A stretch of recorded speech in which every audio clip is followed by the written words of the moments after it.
On est très heureuse de vous accueillir en ce matin de Saint-Valentin. Il ne faut pas l'oublier, hein, on est le 14 février. Donc, le Centre d'orientation de formation à Saint-Jean est vraiment un centre pour les femmes qui désirent revoir là, au niveau de leur parcours professionnel. Donc, ça nous fait plaisir de vous accueillir à notre activité, l'atelier Apprendre à se regarder et à s'apprécier. On le sait que des fois, c'est un enjeu pour nous, hein, tu sais, on connaît nos compétences, on est bonne dans certaines choses, mais quand vient le temps de parler de nous ou de se regarder, ben des fois, on est un petit peu mal à l'aise ou ça nous met un petit peu dans l'embarras. Donc, on a une collègue, Émilie Ré, qui a de l'expertise au niveau là, de l'accompagnement des femmes dans ce sujet. Donc, elle va être avec nous pour les prochaines minutes. Donc, le déroulement, c'est très simple, là. Émilie va prendre la parole, elle va vous donner plein d'informations. Par la suite, je vais reprendre un peu le flambeau pour vous parler des services. Ma collègue aussi va se présenter du bureau de Saint-Hubert parce qu'on a des gens aussi de la rive sud. Et on va faire les tirages parce que vous le savez qu'on a un prix à faire tirer là, pour de l'achat. On ne me voit pas? Sonia me nomme. Ah, est-ce que vous me voyez les autres personnes? Oui, oui, oui. OK, parfait. Donc, on va avoir un tirage là, pour des friperies, des bons d'achat dans des friperies. Donc, voilà pour le déroulement. C'est pas compliqué. Je vous laisse sous le bon soin d'Émilie Ré qui va prendre la parole pour les prochaines minutes. Est-ce que Claudine se présente Ben, peut-être plus à la fin à la lorsqu'on fin? va parler. OK, Ouais. parfait. OK. Alors, je suis très heureuse de vous accueillir ce matin. En tout cas, je pense que avant de commencer de rentrer dans le vif du sujet, de l'image de soi, de l'amour de soi, c'est premièrement de vous remercier d'être là aujourd'hui. On l'a fait un peu exprès, hein, de mettre cette journée-là, la journée de la Saint-Valentin, parce que c'est encore plus une belle occasion de faire un retour sur soi et de prendre ce temps-là pour soi. Alors, je vais aller partager mon écran.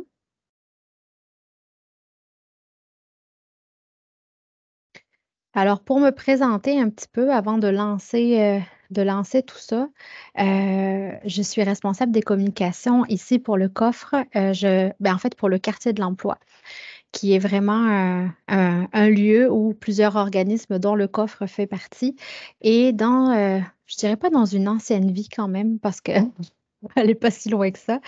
Mais j'ai travaillé très longuement avec les femmes, en fait, dans leur relation avec leur corps, avec leur image, avec leur acceptation d'elles et leur communication personnelle et interpersonnelle.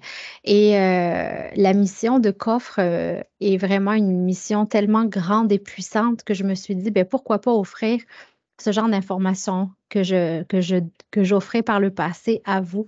Alors, c'est vraiment un bonheur pour moi de mélanger toutes ces belles compétences-là avec vous.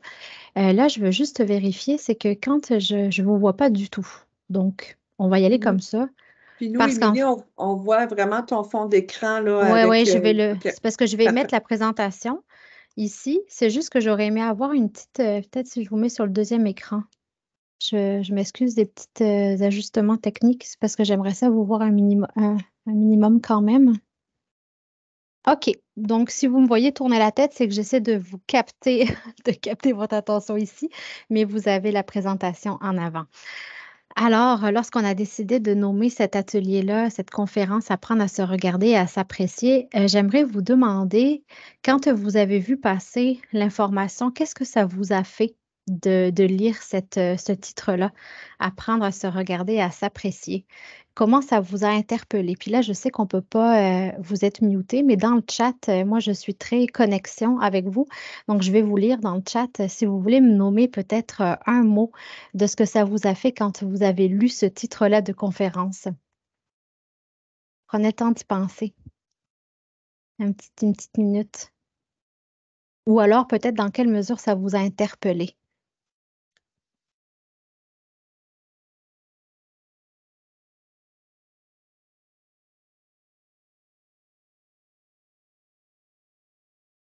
Je vais attendre une petite seconde.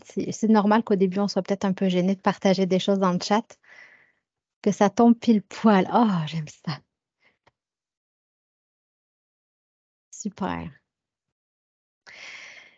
Quand on est dans une quête, dans notre quête en tant que femme, puis là, on est le 14 février, le mois de la Journée internationale des droits de la femme, le 8 mars s'en vient. Ce sont des bons moments pour faire des points d'arrêt, pour voir où est-ce qu'on en est avec nous, avec dans notre relation avec soi, avec notre corps, pour pouvoir ensuite faire un point d'arrêt, une introspection sur vers où on veut s'en aller, tu sais, dans d'autres sphères de vie, dans votre sphère personnelle, dans votre sphère professionnelle. Et la relation que l'on a avec soi est centrale. Elle est vraiment comme au milieu de tout. Vous avez vous, puis vous avez toutes les autres sphères de votre vie. Et lorsqu'on prend ce temps d'arrêt pour regarder où est-ce qu'on en est avec nous, cette introspection-là, cette relation, qu'elle soit bonne ou moins bonne, il y a déjà un point de départ. Donc aujourd'hui, je vous souhaite que ce soit votre point de départ pour cultiver de plus en plus cette relation et la faire grandir. Donc là, je lis dans le chat insécurité, réflexion sur soi. Exactement. Donc, c'est ce que j'espère vous offrir aujourd'hui, c'est de mettre des petites graines dans cette relation que vous allez nourrir avec vous parce que ça va se refléter ailleurs. Je vais vous parler en fait euh, dans le fait de s'aimer, de s'apprécier, de voir ce que l'on a en face de nous dans notre miroir. Il y a deux gros aspects très, très importants. Le premier est la brillance intérieure.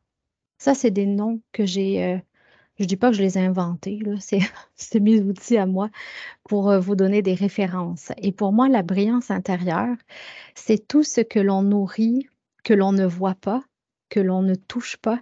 Ce sont les émotions, ce sont les sentiments que l'on développe envers soi. Et pour ne pas s'oublier en tant que femme, il faut nourrir cette brillance intérieure-là parce que, parce que ça peut juste aller mieux après ça. On peut toujours aller plus loin. On commence à se regarder, on commence à mettre des petites graines chaque jour dans cette relation-là, puis après, ça grandit et de plus en plus, on s'enligne vers l'appréciation de soi. Si jamais vous avez des questions, n'hésitez pas à les poser dans le chat. Je prendrai un petit temps d'arrêt de temps en temps pour regarder puis répondre à vos questions. Si jamais Claudia ou Claudine, vous voyez que je loupe des informations importantes, ben, n'hésitez pas à me stopper. On a oublié de vous mentionner aussi que il y a un enregistrement pour cette conférence-là, car vous allez avoir la rediffusion par la suite. On ne vous verra pas à l'écran, donc n'ayez pas peur. Si vous voulez plus de sécurité, vous pouvez fermer votre caméra également, mais il n'y aura pas vos visages lors de la diffusion, ne vous inquiétez pas. Donc, on se ramène à la brillance intérieure. Pour cultiver sa brillance intérieure, il y a deux points très importants. Il y a l'estime de soi, puis il y a la confiance en soi. Et ce sont deux termes qui sont souvent très mélangés. En fait, on a l'impression que peut-être c'est la même chose. Et moi, je vous pose la question, est-ce que au fond de vous, vous savez la différence entre l'estime de soi et la confiance en soi?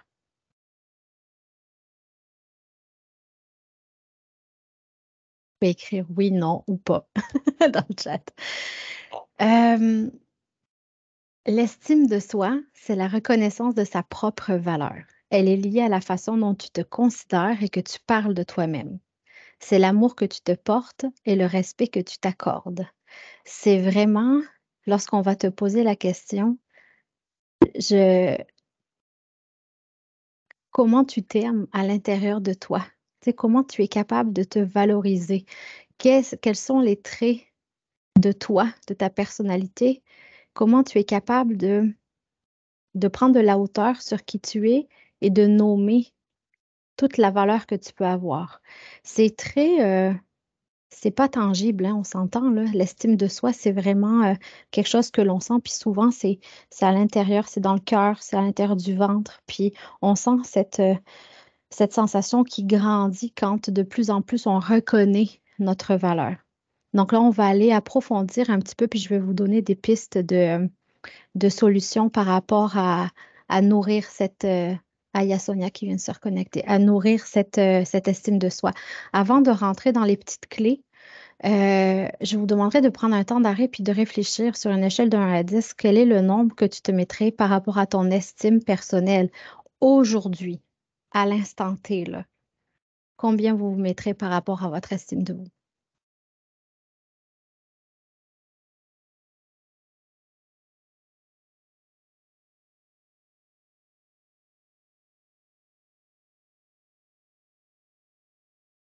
Cinq.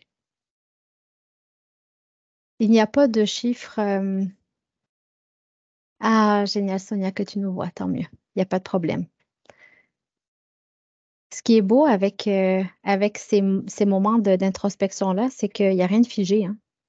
Vous pouvez faire évoluer ça, puis demain, ça peut monter à 6, ça peut monter à 7. Il peut y avoir une expérience de vie qui vous fait redescendre parce que on le cloue pas sur un mur, notre estime de soi, hein. C'est tellement en relation avec l'émotion qu'en fonction de ce que l'on vit dans notre quotidien, peu importe les sphères de vie, ben, c'est très fluctuant. Donc, à partir du moment où tu vas à chaque jour te demander comment je vais, comment je me sens avec moi, comment ça va, tu sais, genre, mon estime aujourd'hui, elle est rendue à combien?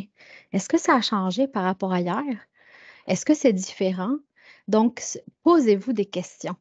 Puis, moi, souvent, quand on me pose la question, tu sais, à vouloir me décrire un peu dans qui je suis, mais moi, je suis quelqu'un qui me pose tout le temps des questions, qui est tout le temps en train de me demander, pas de me remettre en question, mais de vouloir chercher, OK, est-ce que ça va? Comment ça peut être mieux? Comment ça peut être différent? Qu'est-ce que je peux faire aujourd'hui pour aller un petit peu plus loin? Donc, tu vois, c'est un travail comme ça qui peut s'installer tout doucement pour vous. Pour travailler son estime, il y a 3 clés fondamentales. C'est un peu comme quand on construit une maison. La première, c'est la valeur inconditionnelle. Donc là, je me mets devant la caméra.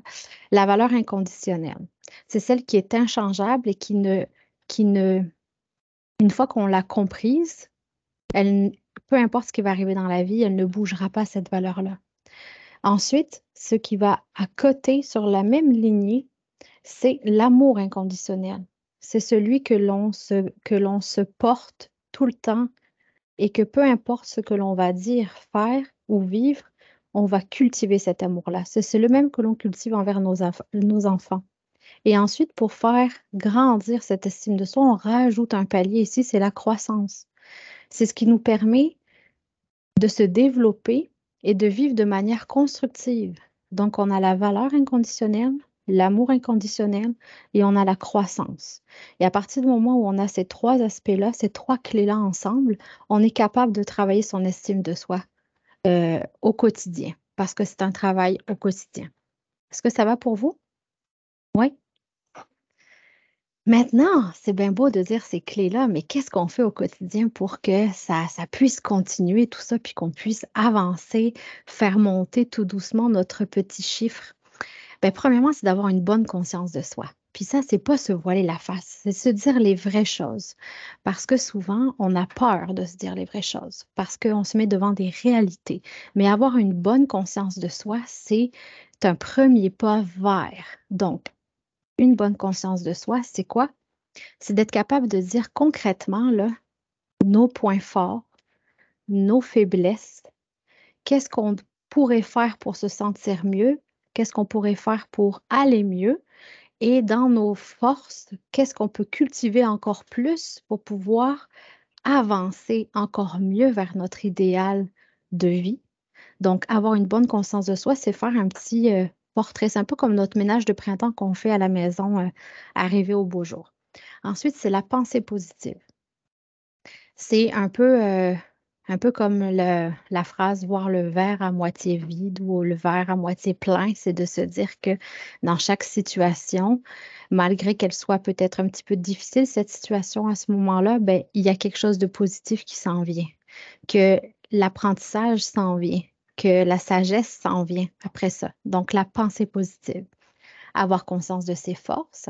Et ça, c'est des aspects que à travers l'accompagnement avec le coffre, à travers les différents ateliers, les formations, c'est ce qu'on vous offre. Donc ça, c'est vraiment, c'est une ressource très, très, très puissante. Cultiver la joie. Euh, se reconnecter à son cœur d'enfant. Ça, c'est des choses qu'on aurait peut-être tendance à oublier. Mais mettons aujourd'hui, là, qu'est-ce que vous pourriez faire pour cultiver votre joie? Ça peut être une petite action bien simple. Ça peut être aller dehors et courir, je sais pas. Ça peut être prendre, je sais pas, moi, écouter quelqu'un qui nous fait rire puis rire de bon cœur, tu sais. D'être vraiment dans un sentiment, parce que la joie amène la légèreté. Et quand on est dans la légèreté, on est dans une plus grande ouverture à soi. Prendre soin de soi et de son corps. S- Qu'est-ce que tu fais aujourd'hui pour prendre soin de toi et de ton corps? Puis là, c'est pas un combat de celui qui frappe mieux, hein, ou plus, hein, c'est pas ça du tout, là. C'est de se dire encore une fois les vraies choses. Qu'est-ce que tu fais à chaque jour pour prendre soin de soi, de toi et de ton corps? Et encore une fois, ce n'est pas forcément aller courir un 5 kilomètres, hein. Ça peut être tout simplement prendre le temps de respirer, prendre le temps, euh, ben, peut-être prendre le temps de prendre une douche de 5 minutes d'eau chaude sans se faire, sans se faire déranger, tu sais, la conscience de s'accorder ce temps-là pour soi. Ensuite, c'est d'apprécier son corps. Puis là, je sens que peut-être que ça bout dans votre tête. Oui, mais comment faire pour apprécier notre corps si on l'aime pas? Apprécier son corps, ce n'est pas vouloir la perfection pour lui. C'est apprécier son corps, ce n'est pas forcément être dans l'attente de la réalisation de son corps de rêve. Apprécier son corps, c'est de se dire, ben, hey, buddy, là, toi aujourd'hui, tu es là. Tu as peut-être tel et tel aspect que je n'aime pas, mais merci. Merci d'être là, là. Merci de me permettre d'être malgré nos conditions personnelles, corporelles, merci d'être présent, de me soutenir, de me permettre d'être là ce matin, de me connecter, de faire des choix et de continuer à avancer. Donc, apprécier son corps, c'est déjà commencer à faire la paix avec son bagage antérieur. Apprécier son corps, c'est de dire, ben oui, il y a 15 ans, là, j'avais un corps de rêve. Aujourd'hui, ce n'est plus le cas. Mais aujourd'hui, je décide que même si c'est pas le corps de rêve que j'aimerais avoir, ben aujourd'hui, c'est le mien. Il m'appartient et j'ai le pouvoir d'agir sur ce que je veux à chaque jour avec lui. Je fais une équipe. Oui, c'est pas toujours facile. Tellement. Puis, je vous en parle en connaissance de cause, là. J'étais une femme très active qui était dans la danse pendant des années avec un corps très athlétique. Et à ma crise de la trentaine, parce que ça, il faut les souligner aussi, hein, nos différentes épreuves de vie, ma crise de la trentaine m'a amené une réorientation complète et j'ai tout arrêté, puis mon corps a changé. Mon corps a pris du poids, a évolué. Et mon corps d'aujourd'hui n'est plus le même que j'avais avant. Et mon corps d'aujourd'hui, ben, des fois, on se dispute. Tu sais, des fois, on se dit, ouais, j'ai bien beau t'aimer, mais aujourd'hui, clairement que si tu étais quelqu'un d'autre, ça me ferait plaisir. Mais je l'apprécie quand même. Puis, ben, je le touche, mon corps, tu sais, je prends le temps de le regarder, puis je prends le temps de l'accueillir. Mais ça ne veut pas dire que c'est un long fleuve tranquille, hein. Je veux dire, apprécier son corps, c'est pas tout aimer, là. Je pourrais vous nommer des parties de mon corps que j'apprécie pas, là. Mais j'aime mon corps au complet pareil. Donc, c'est de faire cette distinction-là. Et ensuite, c'est croire en son potentiel, peu importe d'où on vient.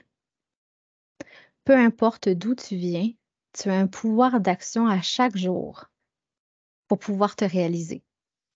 Puis ça, là, c'est de se le répéter. Peu importe d'où je viens, nos histoires ne sont pas les mêmes.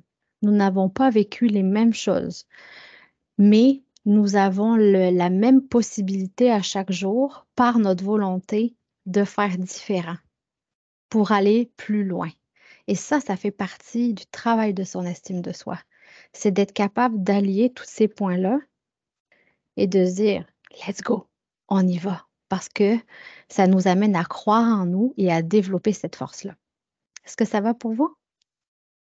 Oui? OK. J'ai aucune idée de l'heure, par exemple. Donc, il faudra me recadrer si jamais vous voyez que je déborde un peu, Claudia et Claudine. Après l'estime de soi, c'est la confiance en soi. La confiance en soi, c'est la reconnaissance de ses propres compétences. Elle est liée à la perception positive ou négative que vous avez de vos capacités à gérer ou à affronter diverses situations. La confiance en soi, c'est le côté un petit peu plus tangible. C'est-à-dire que grâce à la confiance en soi, on est capable d'être dans l'action. Parce que grâce à la confiance en soi, on se dépose dans un faire. Donc, l'estime de soi est plus reliée à l'être et la confiance en soi est plus reliée au faire. Sauf qu'il y a plusieurs aspects à la confiance en soi. Il y a la confiance en soi personnelle, la confiance en soi amoureuse, comment on a confiance en nous dans notre couple, à quel point on a confiance en nous lorsqu'on est en couple, la confiance en soi en tant que mère, qui peut être complètement différente de notre confiance en soi professionnelle. Donc, il y a plusieurs degrés de confiance en soi. Mais de manière générale, on peut se dire, ben, je pense que j'ai une pas pire confiance en moi. Donc, moi, là, je vous pose la question. Sur une échelle de 1 à 10, quel est le nombre que tu te mettrais par rapport à ta confiance en toi de manière générale?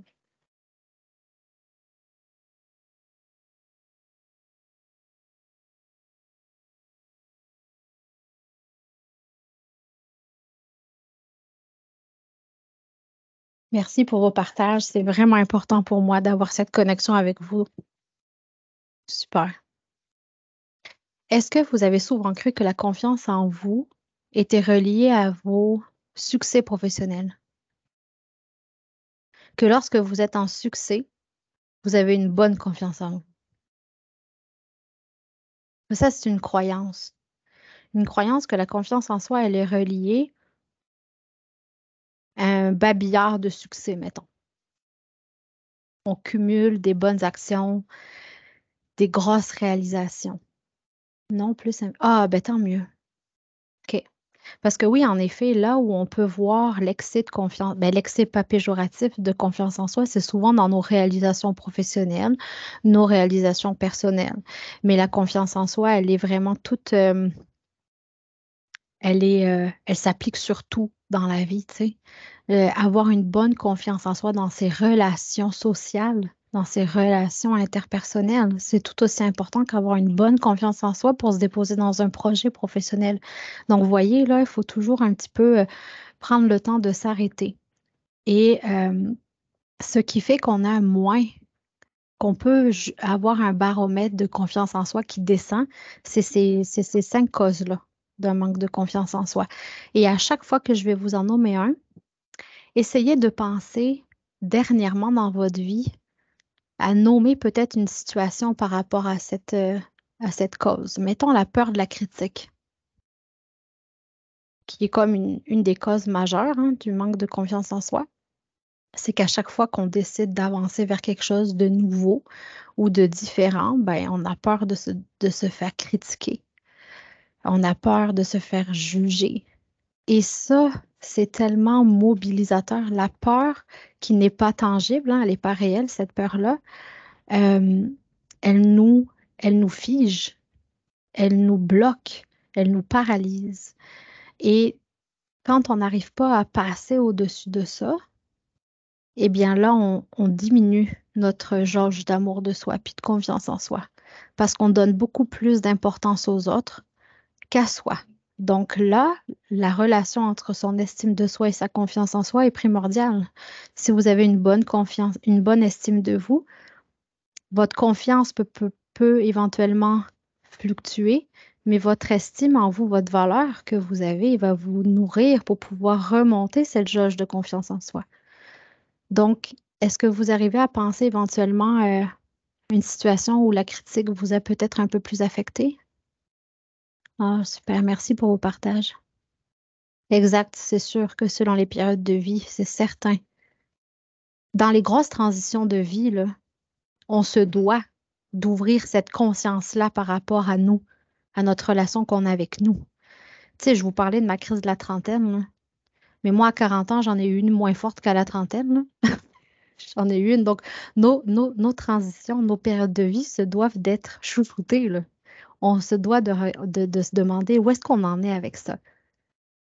Le temps éloigné m'a fait perdre. Ah, ouais, exact. Eh bien, c'est une belle journée aujourd'hui pour redépoussiérer tout ça puis donner encore plus d'amour. Ensuite, c'est la peur du regard de l'autre. Tout le monde, hein? On y a tous accès, on est tous confrontés à ça, là. Il n'y a personne, aucun humain qui ne n'est pas impacté soit par la critique, soit par la peur du regard de l'autre. La seule différence, c'est qu'est-ce que tu fais avec ça? Qu'est-ce que tu fais avec ça, le regard de l'autre? Ça t'affecte, c'est normal. T'es un humain avec des émotions. Mais qu'est-ce que tu fais avec ça après? Est-ce que ça t'arrête ou est-ce que tu fais comme je vais aller piocher dans ma dose d'estime de moi puis de confiance, puis je le mets de côté, puis je continue à avancer, je passe mon chemin à travers ça. Le doute de soi, douter de ses compétences, douter de sa force d'affronter, douter, c'est la première étape. En fait, tu as la peur, puis tu as le doute qui sont souvent, euh, c'est un peu moins fort quand même le doute que la peur, mais ça, c'est ces deux causes-là qui nous immobilisent beaucoup. Le sentiment d'infériorité et la sensation de se sentir mal aimée et comprise. Oui, j'essaie de ne plus m'occuper des jugements des autres. Oui, en fait, c'est de les accueillir puis de faire retour à l'expéditeur. OK, parfait, merci. Ah, puis je vais vous donner une phrase que j'utilise beaucoup. C'est un point de vue intéressant. Si jamais il y a quelqu'un qui te donne un commentaire, une critique, un jugement, et que pour toi, ça fait pas de sens, ou éventuellement, tu te dis, ben voyons donc, c'est un point de vue intéressant. Donc là, on n'est pas en train de retourner le côté désagréable, on est juste en train de dire, ben, OK, parfait, merci. Puis on retourne à l'expéditeur, puis c'est fini. Donc ça peut être une belle façon de dire, ben, je te vois, mais je continue mon chemin tel que je l'ai souhaité. Maintenant, les clés pour booster sa confiance. Autocritique constructive au lieu de la comparaison. S'inspirer des autres. S'inspirer des autres. On va avoir un retour sur soi et on va aller accueillir le commentaire ou la critique de l'autre de manière à ce que ça nous fasse avancer. On ne va pas se comparer aux autres, on va aller s'inspirer des autres qui font les choses différentes, qui nous ressemblent ou que l'on a envie de ressembler. Donc, on n'est pas en train de dire, ouais, check là, dont elle est vraiment meilleure que moi. Non, on est en train de dire, waouh, elle a développé des choses que j'aimerais donc bien avoir dans ma vie. Comment je pourrais faire pour... Puis là, on va aller chercher les commentaires extérieurs en disant, hey, peux-tu m'aider? Comment je pourrais faire ça mieux? Comment ça pourrait être différent? Ouais, la performance. Ben, la première personne qui nous s'en demande beaucoup, c'est soi, hein, au départ. La performance. Et ça, c'est directement en lien, en fait, à ta valeur à toi. Puis, de vouloir surfaire aussi. Tu sais, il y a toujours le faire et surfaire. Tu te places où en général? Parce que quand tu es dans le faire, tu le fais bien, tu le fais très bien, mais tu n'es pas obligé de surfaire pour pouvoir te faire apprécier. Donc, c'est de se dire à quel moment on arrête, à quel moment pas qu'on lâche prise, mais à quel moment on décide que, ben, c'est assez, c'est correct comme ça. Encore une fois, apprendre à s'apprécier physiquement, on en reparle, hein, c'est le lien continu, hein, de soi de l'intérieur vers l'extérieur, puis de l'extérieur vers l'intérieur. C'est un cycle infini avec son corps et son image. Créer le contact. Booster ta confiance quand tu vas aller de plus en plus vers l'autre. Partager avec l'autre. Connecter. Ça va te donner beaucoup plus de confiance parce que ça va te donner beaucoup plus de clés et d'apprentissage. Donc, créer le contact. Clarifier ses envies et ses besoins, lister ses accomplissements. Euh, je ne sais pas, ça peut être des clés, ça, par exemple, que quand vous finissez une journée, qu'est-ce que j'ai accompli aujourd'hui de positif qui m'a permis de me valoriser? Ça peut être des petits points comme ça que vous pouvez rajouter sur votre... C'est pas besoin de vous asseoir avec un cahier 50 pages et un crayon, là. Ça peut être dans la douche, encore une fois. Puis je fais des blagues avec la douche parce que moi, c'est souvent dans la douche que je réfléchis à beaucoup de choses. Mais mettons, là, prenez votre douche, là. Faites votre bilan. OK, qu'est-ce qui s'est passé de bon aujourd'hui? Qu'est-ce qui s'est passé de moins bon aujourd'hui? Comment ça peut être mieux? Ah, comment j'ai vu ça? Ah, je prends le temps de respirer. OK. Super, let's go. On sort de la douche, puis on est prête. C'est comme si on avait redéfini le monde, mettons. Prendre des risques pour gérer ses émotions. Prendre des risques pour gérer ses émotions, ça veut dire quoi concrètement? Ça veut dire que si tu penses, je vais vous donner un exemple très concret. Dernièrement, j'ai eu peur de partager une situation émotionnelle que je vivais à mon conjoint, de peur qu'il ne soit pas assez fort pour le recevoir, ce que j'allais lui partager. Et donc, qu'est-ce que je faisais? Ben, je le gardais pour moi, puis je restais seule dans mon coin à vivre avec ces émotions-là. Ben, j'ai pris le risque de partager mes émotions, d'être éventuellement, de ne pas avoir forcément la réponse que j'attendais envers lui. Donc, j'ai pris le risque de m'ouvrir pour en fin de compte me rendre compte que je m'étais complètement voilé la face, puis que c'était ma propre perception, puis c'était mes propres craintes, mes propres doutes qui faisaient en sorte que je m'imaginais tout ça. Puis cette personne-là était parfaite pour me recevoir dans mes émotions. Donc, on prend un pas de recul, puis on se dit, OK, let's go, on se lance. Puis ça, c'est valable dans toute votre sphère de vie, au final. S'affirmer en toutes circonstances. S'affirmer en toutes circonstances, ça ne veut pas dire que tu vas toujours mettre ton pied à terre et crier plus fort que l'autre pour faire entendre ton point. C'est pas du tout ça. Mais s'affirmer en toutes circonstances, c'est de dire, ben, c'est un point de vue intéressant, mais je ne suis pas d'accord avec toi. Ah ben non, finalement, ça ne me tente pas de faire telle activité. Ah ben non, finalement, ça ne me plaît pas. Ou non, je verrai les choses différemment. Rappelez-vous, là, dire non, c'est se dire oui à soi-même, hein. Ça, on l'entend. Sûrement que vous l'avez déjà entendu, cette phrase-là, là.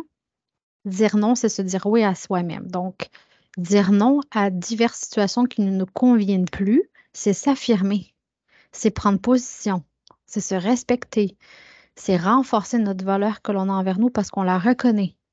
C'est travailler notre confiance en soi. Parce que quand on dit non, on a un sentiment de force intérieure qui remonte. Parce que là, on sent qu'on est comment on appelle ça? En maîtrise de la situation. Donc, c'est tous ces petits points-là qui chaque jour fait une différence dans votre travail de confiance en vous. Puis vous inquiétez pas, vous allez avoir la rediffusion, puis vous allez avoir ça, que si jamais vous voulez faire des petits refresh de temps en temps, vous allez l'avoir pour vous. Je ne sais pas si vous l'avez déjà fait, mais on a une auto-évaluation sur le site de Coffre pour justement reconnaître vos compétences que vous avez à l'heure actuelle pour vous montrer que vous avez déjà énormément de compétences et de savoir en vous pour pouvoir éventuellement bâtir un nouveau projet personnel ou bâtir un projet professionnel. Qui a déjà fait l'auto-évaluation ici? Je ne sais pas si Claudia ou Claudine pourriez mettre le lien du test éventuellement dans le chat.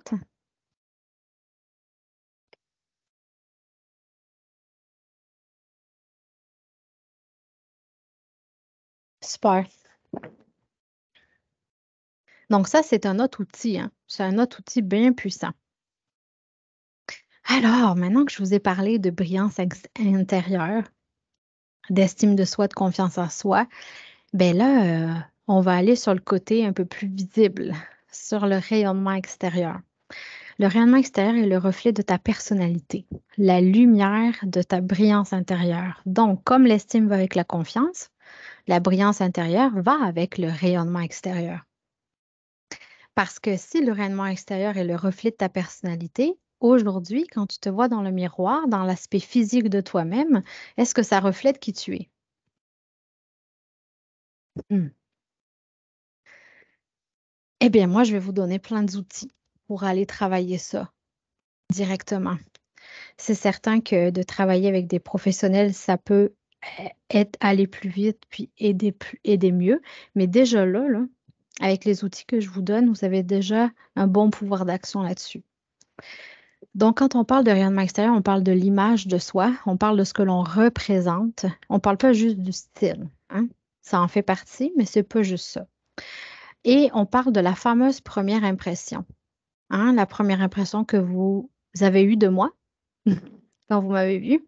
Vous avez forcément eu un jugement, positif, négatif, neutre, peu importe, mais il y a un jugement qui se dégage automatiquement. lorsque vous rencontrez quelqu'un. Puis ça, là, ça s'est basé, c'est pas moi qui l'ai inventé, c'est la théorie d'Albert Mehrabian, c'est que la première impression, là, le visuel, ce que l'on voit de vous est important à 55%. Donc, autant vous dire que c'est très important. Mais on ne veut pas tomber dans le surfaire de soi. On ne veut pas se transformer en quelqu'un d'autre. On ne veut pas se déguiser pour correspondre à ce que l'on veut de vous. On veut juste que vous travailliez avec ce que vous avez déjà en rajoutant les petits outils pour pouvoir améliorer. C'est comme lorsqu'on passe d'un 3 étoiles à 5 étoiles. Ça ne veut pas dire que le 3 étoiles n'est pas bon, là. Ça veut dire que le 5 étoiles, il y a de la valeur ajoutée. Et donc, c'est ça qu'on veut. Dans la première impression, dans la première image que l'on aura de vous, on veut voir l'amalgame de votre posture, votre gestuelle, votre expression faciale, votre regard et le style et la tenue vestimentaire, maquillage, coiffure, la façon dont vous valorisez votre corps. Donc, ensuite, le ton et le rythme de la voix à 38%, important parce que c'est ce qui va vous permettre de poursuivre éventuellement une bonne collaboration avec la personne que vous rencontrez et l'impact du contenu verbal à 7%. Donc, dans la première impression, c'est le visuel, ensuite la voix, le ton, le débit de la voix et ensuite l'impact du contenu. Donc, c'est assez flagrant. Est-ce que vous vous y attendiez un petit peu à ce genre d'impact, en fait, au niveau de votre première impression? Maintenant, on rentre vraiment dans les clés particuliers au niveau du visuel. Comment faire pour apprécier encore plus son image, hein? On se rappelle, on a d'abord un travail interne à faire là, avec soi, se faire des dates. Faites-vous une date avec vous, avec votre café ou je ne sais pas, quelque chose que vous aimez, puis prenez le temps de discuter avec vous-même. Et ensuite, ben, voici des outils à faire au quotidien. On va commencer par la colorimétrie. Ensuite, je vais vous parler de la morphologie et ensuite de trier son garde-robe parce qu'il faut en arriver jusque-là aussi. Alors, la colorimétrie, est-ce que ça vous parle pour vous, ce mot-là? Patin, un peu? Ça, c'est vraiment des outils du stylisme en soi, du conseil en image. La colorimétrie, en fait, c'est ce qui est en arrière de la psychologie des couleurs, de la symbolique des couleurs, l'amalgame des différentes couleurs sur vous, la relation des couleurs sur votre teint. La colorimétrie, c'est l'analyse, en fait, des couleurs en relation avec vos yeux, votre teint, vos cheveux. C'est qu'est-ce qui va vous permettre de vous mettre en valeur. Puis, grâce à la colorimétrie, ben, on est capable d'analyser le message des couleurs parce que les couleurs, c'est pas une matière vivante, mais entre la couleur et vous, ça fait une fusion qui fait que ça offre des messages. Et les couleurs impactent sur votre mine. Vous l'avez sûrement déjà remarqué que quand vous portez telle ou telle couleur, ben, ça a un impact. Ça vous met ou non en valeur et ça donne un message à votre interlocuteur. Les couleurs impactent ta communication et tes émotions, véritablement. Donc, c'est un outil de communication personnelle et interpersonnelle. Aujourd'hui, j'ai du rouge parce que je suis quétaine de même pour mettre du rouge la journée de la Saint-Valentin. Mais le rouge en soi, ça veut dire quoi? Le rouge, c'est une couleur forte, hein? C'est une couleur très paradoxale. Donc, c'est autant l'interdit, le non, l'arrêt, la frustration que c'est autant la passion, l'audace, l'engagement, l'action. Donc, quand tu portes, c'est vif, c'est, comment on appelle ça? C'est charismatique, le rouge. Donc, quand tu portes du rouge, il faut qu'émotionnellement, tu sois prête à porter du rouge. Si tu portes du rouge et que tu veux aller te cacher derrière la tapisserie, ça ne marchera pas. Quand vous mettez du rouge à lèvres rouge, forcément, on va vous voir. Donc, il y a un côté assumé. Donc, Là, je vous parle du rouge parce que c'est la thématique du jour, là, mais la symbolique des couleurs, là, elle existe pour toutes les couleurs. Et ça, là, quand on le sait, ça a tellement un effet positif. Pour vous donner un petit cue, là, on a fait notre photo professionnelle d'équipe, puis la condition, c'était de ne pas porter du noir pendant nos photos d'équipe. Ça a été un peu challengeant pour plusieurs personnes. Mais si vous aviez vu les visages lumineux de tout le monde qui portait de la couleur, parce que forcément, quand tu portes de la couleur, tu n'as pas le choix de te demander, hey, c'est quelle couleur qui me va bien? Tu n'as pas le choix de te mettre dans une réflexion de qu'est-ce qui me fait bien? Parce que le noir, c'est trop facile. Le noir, c'est trop facile. Tu le mets, tu le sais que ça va te bien te faire, mais en même temps, ça ne te soutient pas forcément de la meilleure façon. Ça vient pas supporter ton énergie. Ça vient pas te donner des belles couleurs de joue parce que ben, porter une bonne couleur qui nous va bien, ça nous permet de valoriser notre teint. Donc, c'était un exercice parfait pour ça parce que là, on a vu des personnalités ressortir quand on a vu que les inconsciemment, là, vous savez quelle couleur vous va. Vous le savez inconsciemment, là. Mais c'est tellement pas une habitude pour vous de vous déposer au quotidien dans ça qu'on va vite vers ce qui est facile et accessible, le blanc, le gris, le noir. Mais ça ne veut pas dire qu'on n'a pas le droit de porter du noir et du gris.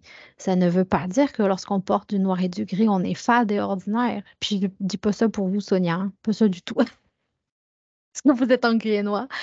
Mais c'est pour vous dire que c'est toute une question de comment on incarne la couleur. Si tu mets du noir pour te cacher, clairement que tu seras caché. Donc, c'est ça qu'on va voir. La charte des saisons, je ne sais pas si vous le voyez bien à l'écran, c'est peut-être écrit un peu petit, mais vous allez les avoir en pièce jointe dans votre retour de courriel. Ben, la colorimétrie, on se base par rapport aux saisons, pas par rapport à la chaleur qui fait dehors, parce que c'est pas très, il n'y a aucune relation avec ça, mais par rapport aux saisons. Donc, les saisons chaudes, ce sont le printemps et l'automne en colorimétrie, hein, bien entendu. Et les saisons froides, c'est l'hiver et l'été. Et en fonction de votre couleur de yeux, de votre teint de peau, de votre couleur de cheveux, mais naturelle, hein, pas la couleur que vous avez aujourd'hui, vous allez être capable, puis ça, c'est pas fiable à 100%, attention, parce que normalement, pour bien découvrir la colorimétrie de quelqu'un, on travaille avec du draping, ça s'appelle, avec des tissus de couleurs de différentes tonalités que l'on superpose sous votre visage pour voir le reflet de la lumière, comment il agit sur vous. Parce que pour vous donner une indication de comment joue la couleur sur vous, en fait, c'est que vous avez une source lumineuse qui est le soleil ou une lumière extérieure. Vous avez vous et la couleur. La source lumineuse vient ici capter la couleur, le redonne au niveau de votre teint ici et la lumière ressort. Donc, c'est comme ça que la colorimétrie agit sur vous. La lumière arrive ici. L'amalgame entre ce que vous portez et votre couleur de peau va faire ressortir une autre lumière. Donc, c'est cette lumière-là qui ressort de cet amalgame de la couleur que vous portez puis de vous-même qui va faire qu'on va faire comme Waouh, oh waouh, c'est beau. Ou alors, pas sûr que cette couleur, ça te fasse. OK? Euh, donc là, je vous laisse prendre un petit 2 minutes si vous voulez plus ou moins voir où est-ce que vous pouvez vous situer dans la charte des saisons. Ce qu'il faut savoir, c'est qu'il y en a qui peuvent être d'harmonie neutre, c'est-à-dire que ils sont un peu entre les deux. Pourquoi? Parce que ben, tu peux avoir une tonalité très chaude dans tes yeux et dans tes cheveux, puis avoir un teint très froid. Ben, dans ces cas-là, ça veut dire que tu vas être capable de porter différentes couleurs de différentes saisons. Hein, parce qu'on ne se met pas dans des cases à 100%, hein. On est capable d'être un peu différent. Moi, par exemple, je suis de colorimétrie froide. Je suis de saison hiver, mais j'ai des couleurs dans le chaud qui me vont très bien, comme par exemple le moutarde, le kaki, sont des couleurs qui me font très bien. Mais en général, sur moi, les couleurs comme le rouge, comme ça, pompier, le bleu royal, le vert soit bouteille, gazon ou vert forêt. Ce sont des couleurs qui me font très, très bien. Le jaune vif. Par exemple, si on prend Claudia avec son bleu marin puis son jaune, elle est dans les couleurs froides présentement. Donc, on voit que les couleurs froides lui vont très bien aussi à Claudia. Si vous voulez faire le test de ça, là, vous pouvez le faire homemade. Vous pouvez prendre une feuille de papier d'aluminium assez grande quand même, qui couvre à peu près tout votre haut du corps ici. Il ne faut pas qu'on voit votre couleur en dessous de votre chandail. Donc, vous vous mettez vraiment soit en noir en dessous. Vous mettez un bandeau là, pour enlever un peu vos cheveux. Puis vous superposez votre feuille de papier d'aluminium. Et vous pouvez prendre du papier de soie doré aussi ou toute autre sorte de... Par exemple, je ne sais pas si vous avez un foulard doré ou quelque chose de doré. Et vous allez superposer ça. Vous allez vous mettre à la lumière naturelle et vous allez regarder l'impact de la couleur sur vous. Et vous allez voir est-ce que votre visage s'illumine ou votre visage se ternit, se creuse, les cernes qui ressortent. Donc, si avec le papier d'aluminium, c'est mieux, c'est que vous êtes de colorimétrie froide. Si c'est avec le doré que ça vous va mieux, c'est que vous êtes de colorimétrie chaude. Donc, ça peut être un petit jeu à faire à la maison. Alors, est-ce que vous avez retrouvé un peu plus ou moins à quelle saison vous pourriez appartenir?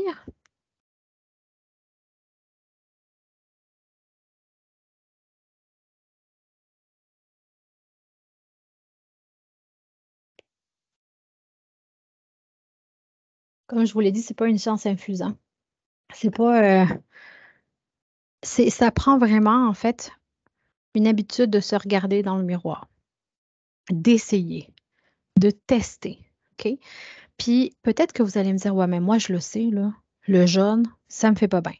Ouais, mais moi, je sais, là, le vert, ça me fait pas bien. Mais c'est quel jaune qui te fait pas bien? C'est quel vert qui te fait pas bien? Parce que du jaune, t'en as beaucoup. T'as beaucoup de vert. C'est peut-être ça que tu sais pas faire la différence entre un jaune vif, un jaune un jaune citron, un jaune paille, un jaune moutarde. Tu sais, il y a des fluctuations à travers ça. Donc, moi, c'était un beau défi avec moi, avec mes clientes, quand elles me disaient, moi, tu me feras jamais porter du vert. Hum, on va regarder ça. Puis c'est souvent ça, c'est parce qu'on ne connaît pas tous les éventails de couleurs qui existent. Puis on se limite uniquement à ce qu'on voit, puis surtout, on se limite à ce qu'on veut nous montrer dans les magasins. Parce que la mode, des fois, là, les tendances qui sortent annuellement, là, ça nous sert pas trop. Ça nous dessert assez souvent, je dirais, parce que ça nous enferme dans quelque chose qui ne nous appartient pas. Puis ça nous fait inconsciemment croire qu'on n'est pas à la mode. C'est pas une question d'être à la mode, là. C'est une question que ce que les gens vous présentent dans les magasins, ça ne vous soutient pas tout simplement.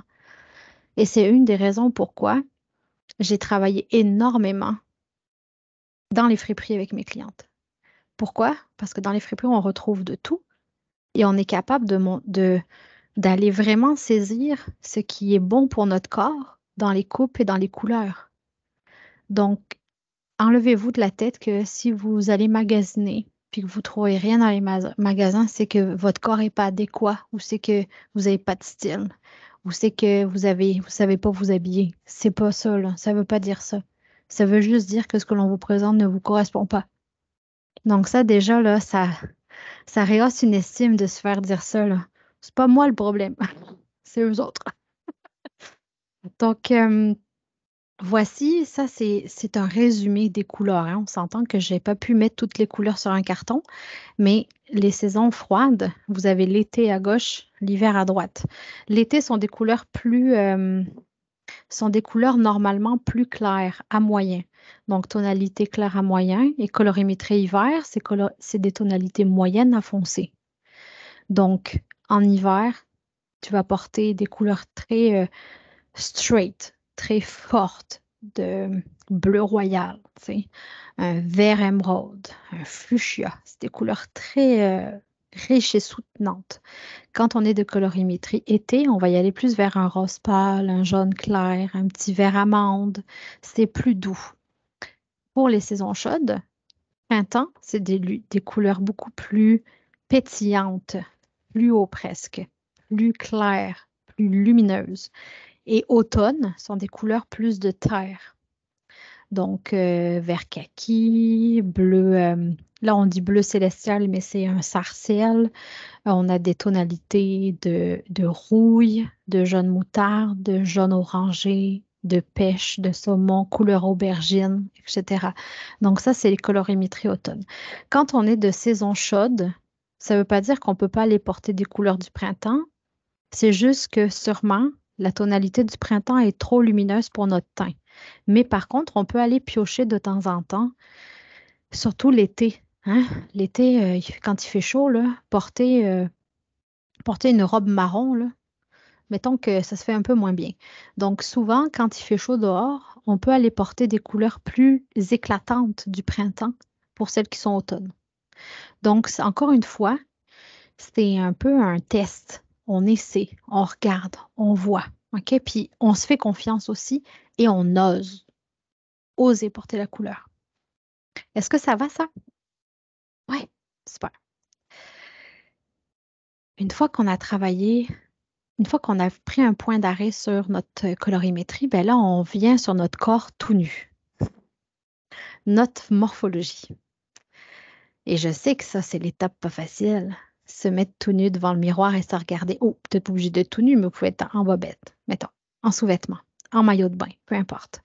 C'est là que c'est important. C'est là que vous allez devoir faire le premier pas vers votre corps. Le regarder, l'analyser. Puis là, on va bien faire taire les petites voix dans notre tête qui nous disent hein, t'as vu ça? Oh, j'aime pas ça. Non, on arrête ça. On va se baser sur notre morphologie. On va prendre notre ruban mesuré et on va regarder. On va prendre des mesures.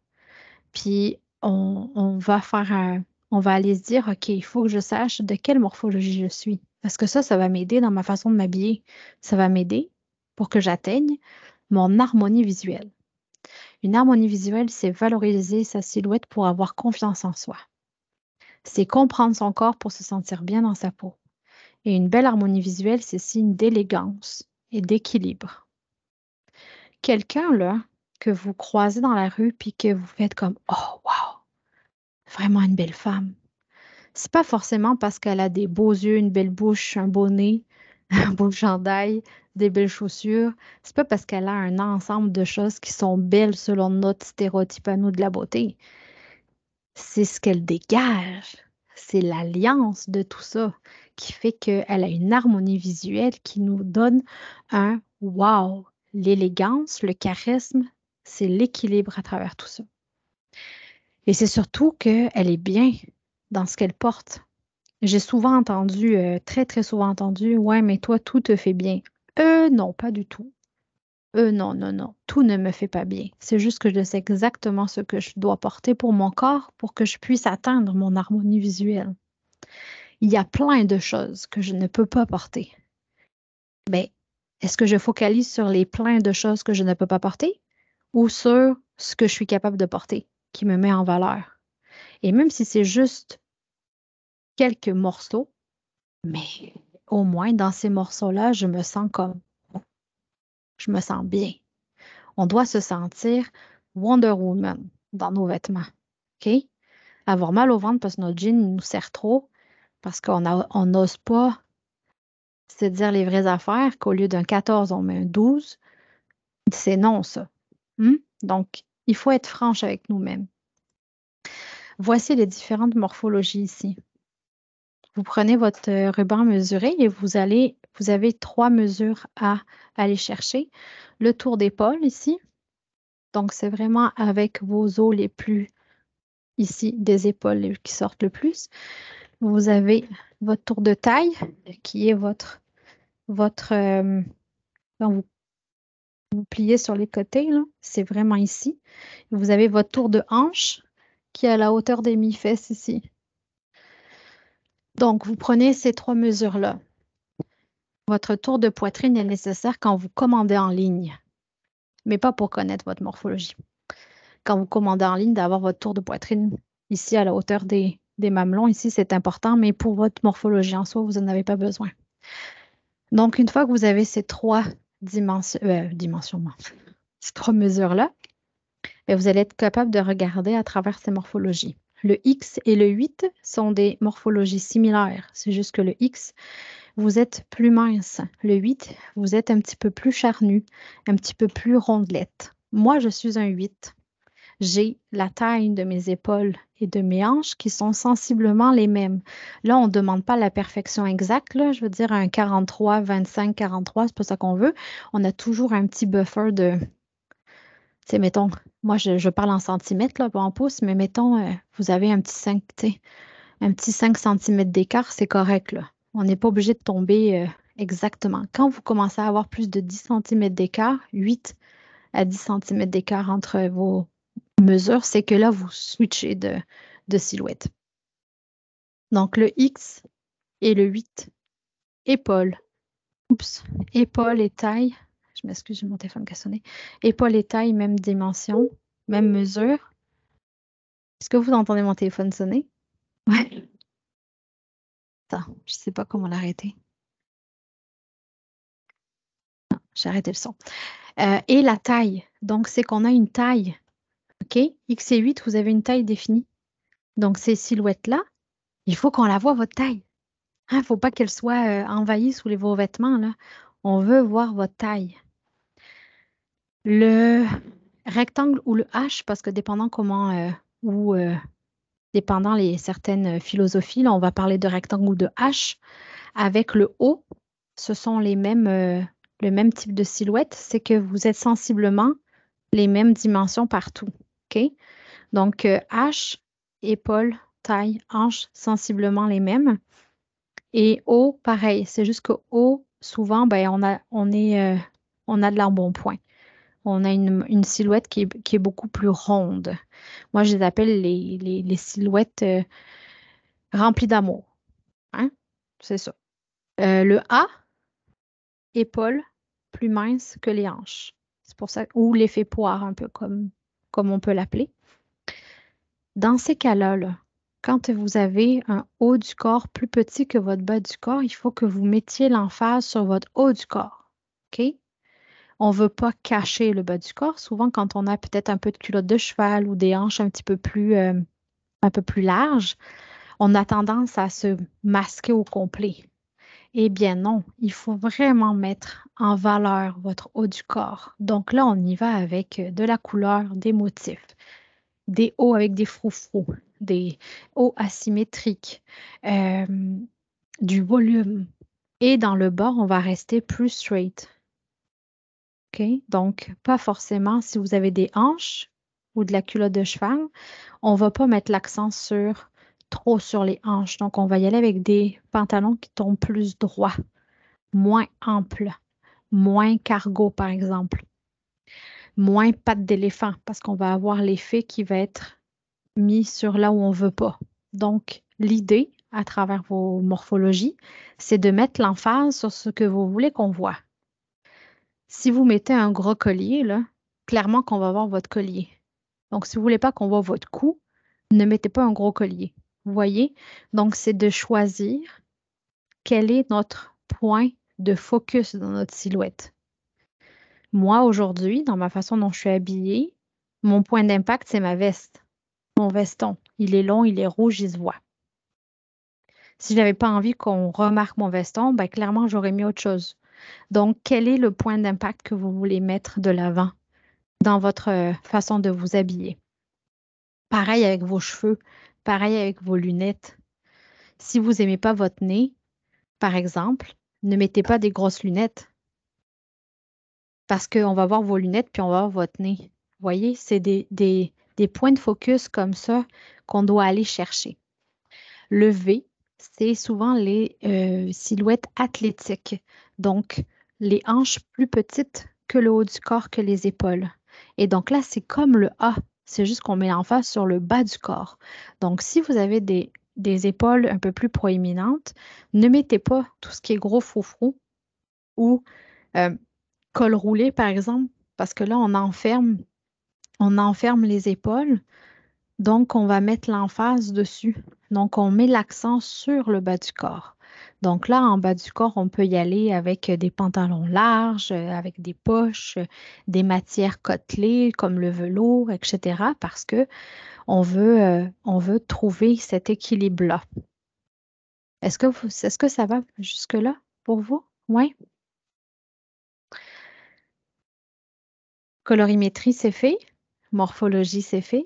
Maintenant, allons jouer dans notre garde-robe. Hmm. Et ça, là, c'est tellement l'étape la plus difficile pour les femmes. C'est difficile pour les femmes de travailler sur sa garde-robe. On a peur, on emmagasine des choses d'année en année. On a donc bien peur de jeter quelque chose ou de donner quelque chose qui pourrait éventuellement nous servir à un moment donné. Puis là, je vais vous faire rire parce que je sais qu'après cette conférence-là, vous allez voir votre garde-robe différemment que ce matin quand vous vous êtes habillé. Enlève tout ce qui ne te convient plus. Puis là, je passe à trop petit, trop grand, trop usé, plus adapté à ma réalité personnelle et professionnelle. Si tu travailles dans une banque il y a 5 ans, là, puis qu'aujourd'hui tu ne travailles plus dans une banque et que tu ne penses même pas éventuellement y revenir, tous tes vestons bien cordés, là, tu les enlèves. Ça ne te servira plus. À moins que tu aimes ça porter des vestons puis que tu décides de composer un look différent avec ça. Si tu fais du 14 aujourd'hui en pantalon puis que tu as encore du 6 dans tes garde-robe, clairement qu'il faut les enlever parce que ça, ce sont des tueurs d'estime de soi, là. Ce sont des parasites. Puis il n'y a pas besoin qu'il y ait un aussi gros écart, là. C'est tout simplement une taille, deux tailles. Ça suffit pour pouvoir les enlever. Et s'il vous plaît, là, on arrête avec les en cas que. En cas que je maigrisse, en cas que je prenne du poids, en cas que j'ai un autre enfant, en cas que je parte dans le sud, en cas que j'aille en camping, en cas que je fasse de la peinture à la maison. C'est épuisant, hein? On enlève les en cas que. OK? Puis vous avez le droit, moi, à la blague, je dis, OK, ben, des fois, on peut ne pas arriver à tout se départir. Donc là, vous avez droit à 10 en cas que.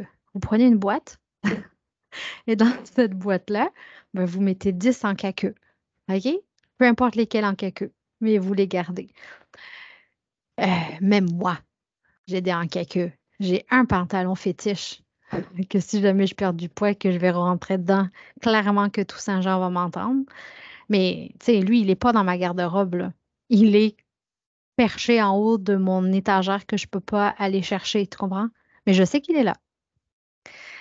C'est pareil avec les chaussures.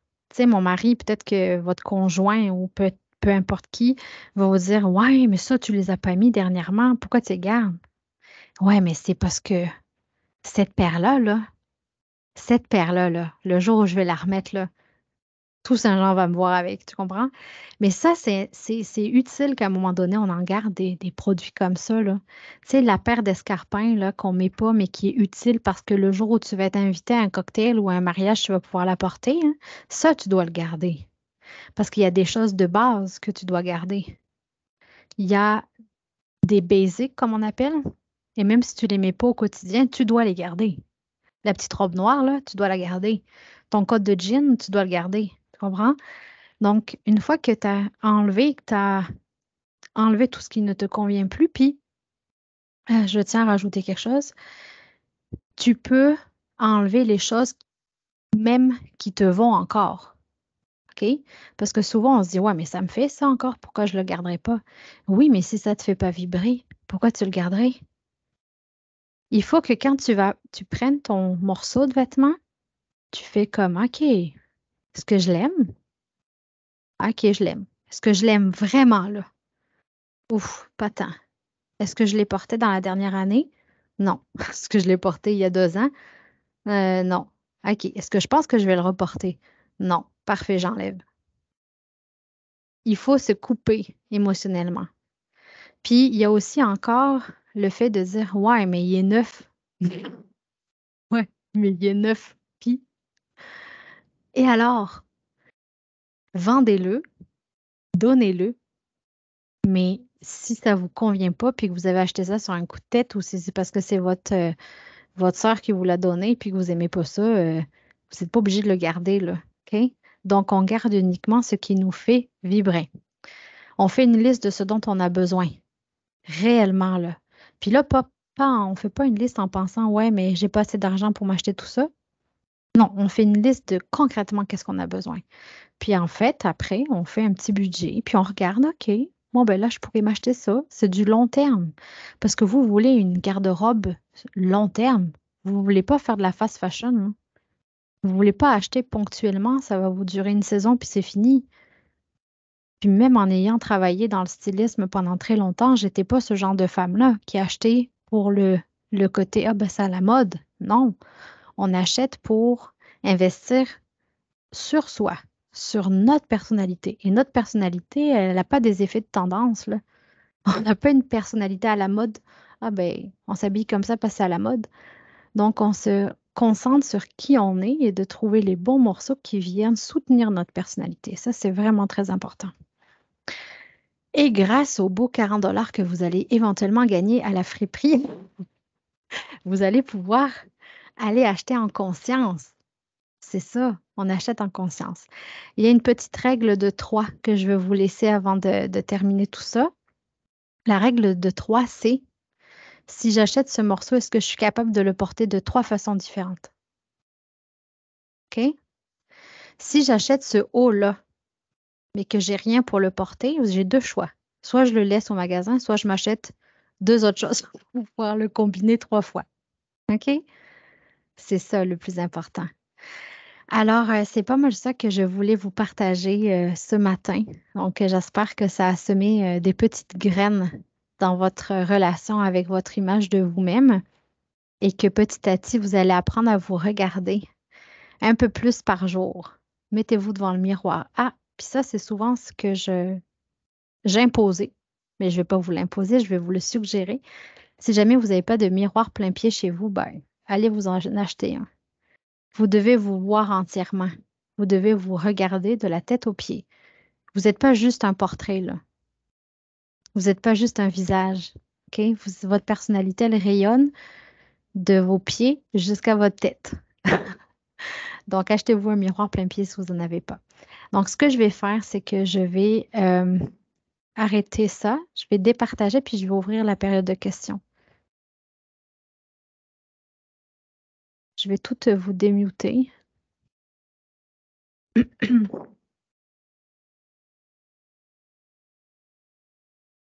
sera pas long. Si vous avez des questions que vous voulez poser dans le chat au lieu de parler, n'hésitez pas.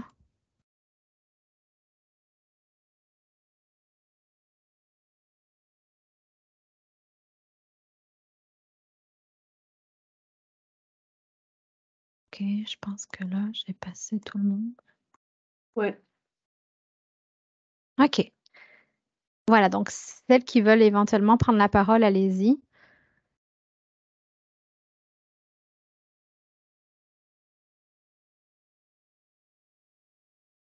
Il y a eu beaucoup de discussions dans le chat, là. C'était riche, génial. Parfait. Alors, ben, je vais prendre la parole, moi, de mon côté. Puis, si il y a des choses qui émergent, puis vous avez envie de parler, levez la main, puis je vous donne la parole. Donc, en premier lieu, ben, je tiens à remercier Émilie, hein, c'était génial. Beaucoup d'informations justes. On a pu lire sur le chat là, le ton de voix rassurante, c'est vrai aussi. C'est sûr que ça nous a fait réfléchir, hein. Moi, quand je vais prendre ma douche ce soir, c'est clair que je vais avoir une bonne réflexion, puis je vais penser à Émilie. L'image qu'on projette, effectivement, il y a des matins où on se sent pas top, mais juste de faire un petit ajout peut faire la différence au niveau de notre confiance. Donc, merci beaucoup, Émilie. Elle va vous faire parvenir là, toute la documentation pour que vous puissiez là, vous y référer. De mon côté, moi, je voulais vous parler parce que dans la présentation d'Amélie, on a vu être conscience de ses forces, hein, permettait d'augmenter l'estime de nous-mêmes. Donc, nous, à travers les services du coffre, on offre des ateliers aux femmes pour permettre de prendre conscience ou de reconnaître les forces qu'on possède, parce qu'on en possède toutes. Même si on a été absent du marché du travail, même si on a été en arrêt maladie, même si on a vécu des difficultés ou même si on est sur un fleuve tranquille. On fait des apprentissages à tous les jours, puis ça vient vraiment travailler directement sur notre estime de nous-mêmes. Donc, on vous offre, j'ai mis dans le chat et Émilie a discuté, là, parlé de l'auto-évaluation. Donc, si vous n'avez pas fait l'auto-évaluation de vos compétences, on vous invite à le faire. C'est facile, c'est 30 questions. Vous cliquez sur le lien, puis ça va vous générer là, des pourcentages de compétences fortes que vous possédez. OK? Et par la suite, si vous avez envie, on vous donne l'opportunité de participer à 2 ateliers qui vont avoir lieu le 21 et le 28 février. Le matin, il va y avoir des ateliers du côté de Saint-Jean-sur-le-Richelieu, des ateliers du côté de Saint-Hubert également. Donc, cette démarche-là, pendant ces 2 ateliers-là, ça va vous permettre de prendre conscience de vos forces, être en mesure de réaliser vos forces, puis être en mesure de donner des exemples concrets aussi qui vont venir jouer directement sur votre confiance et sur votre affirmation aussi. Donc, si quelqu'un vous met en doute par rapport à une situation X, alors vous allez pouvoir dire non, moi je possède telle compétence parce que j'ai des exemples concrets. Donc, c'est en groupe. C'est gratuit pour les femmes là, du Haut-Richelieu et de Saint-Hubert. Donc, vous pouvez vous inscrire directement sur notre page Facebook, là, coffre.ca ou sur le viens de le site. mettre. Je viens de le mettre dans le chat. Génial. Donc, c'est le 21 et le 28 février. Donc, vous êtes les bienvenus. Si vous avez envie de revoir votre projet professionnel, refaire un CV, vous interroger sur votre parcours professionnel par un bilan, au coffre, autant à Saint-Jean qu'à Saint-Hubert, on offre là, des services gratuits pour les femmes qui sont sans emploi. Donc, n'hésitez pas là, à nous contacter. Moi, du côté de Saint-Hubert, c'est moi, de Saint-Jean, c'est moi qui vais animer les ateliers. Donc, on va avoir la chance de se rencontrer. Puis, du côté de Saint-Hubert, ben, c'est notre collègue Claudine Bélanger, que je vais laisser se présenter à vous toutes. Oui, bonjour tout le monde. Donc, moi, mon nom, c'est Claudine. Je suis coordonnatrice et aussi conseillère d'orientation du bureau de coffre à Saint-Hubert. Donc, c'est moi qui va faire les animations des ateliers. Donc, si vous demeurez plus près de la Rive-Sud, agglomération de Longueuil, vous pouvez venir nous rencontrer à nos bureaux de Saint-Hubert. Donc, je vais soutenir les animations au niveau des ateliers du 21 février et du 28 février également. Donc, notre mission, c'est la même que celle de Saint-Jean-sur-Richelieu, c'est d'aider les femmes à mieux se connaître leur place sur le marché du travail, puis réaliser un projet professionnel. Donc, si vous demeurez dans mon coin, ben, n'hésitez pas à nous contacter. Ça va me faire plaisir de vous rencontrer. Merci, Claudine. Puis, je tiens à vous remercier ou à vous féliciter là, chacune d'entre vous d'avoir assisté à la rencontre parce que ça vous permet de réfléchir sur vous-même et d'améliorer aussi votre image de vous-même.